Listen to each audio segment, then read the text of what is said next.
জীবনের ব্যস্ততা ছেড়ে আজ চলছি এক স্বপ্নীল গ্রামে, যেখানে গোলাপ ফুটে হৃদয়ের ভাষায়।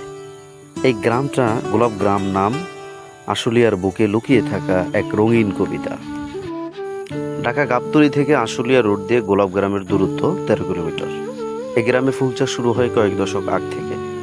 শুরুটা ছোট হলেও এখন এখানে দেশের বড় ফুল বাজারের যোগান আসে। ভালোবাসা দিবস, বিয়ে উৎসব, সব জায়গাতেই এই গ্রামের ফুলেরা থাকে সাক্ষী হয়ে।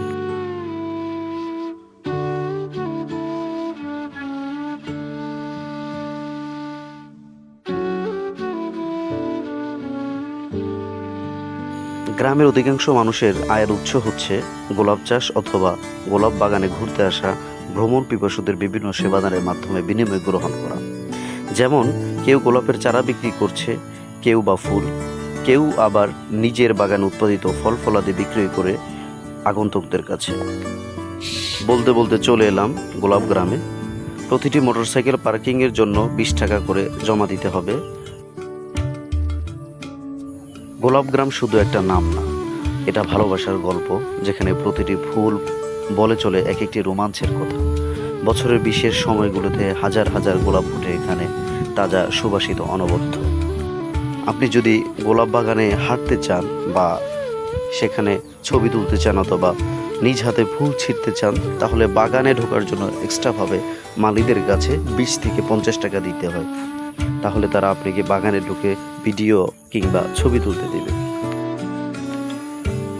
বাগানের মধ্যে যতই হাঁটছি ততই বিমোহিত হচ্ছি, ততই মুগ্ধ হচ্ছি গোলাপ গ্রামের রূপ ও সৌন্দর্য দেখে।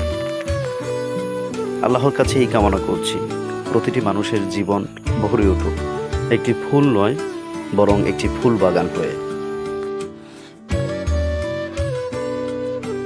ঘুরতে ঘুরতে যখন গোলাপ বাগানের সৌন্দর্যে হারিয়ে যাচ্ছিলাম, তখন ভেসে এলো আসরের আজানের ধ্বনি।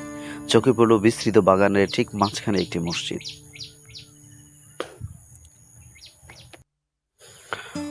প্রবেশ পথে ফুলের তৈরি গেট, যেন প্রকৃতির এক আহ্বান, এসো একটু থেমে যাও, কিছুক্ষণ সেজদায় ডুবে যাও। নামাজে দাঁড়ালাম, তখন অনুভব করলাম যেন চারপাশের গোলাপগুলো সৌরভ আমাদেরকে ঘিরে ধরেছে। এক অদ্ভুত শান্তি, এক অদ্ভুত নিঃশব্দ ভালোবাসা ছড়িয়ে পড়েছে বাতাসে। সেদিন বুঝেছিলাম, সৌন্দর্য আর ইবাদত যখন এক জায়গায় মেলে, তখন তা হয়ে যায় এক অনন্য অনুভব। নামাজ শেষে এই বাগান থেকে তুলে নিয়েছি এক মুষ্টি গোলাপ। আমার সকল প্রিয় মানুষ ও হিতাকাঙ্ক্ষীদের জন্য রইল এই বাগানের হাজার ফুলের শুভেচ্ছা ও সৌরভ।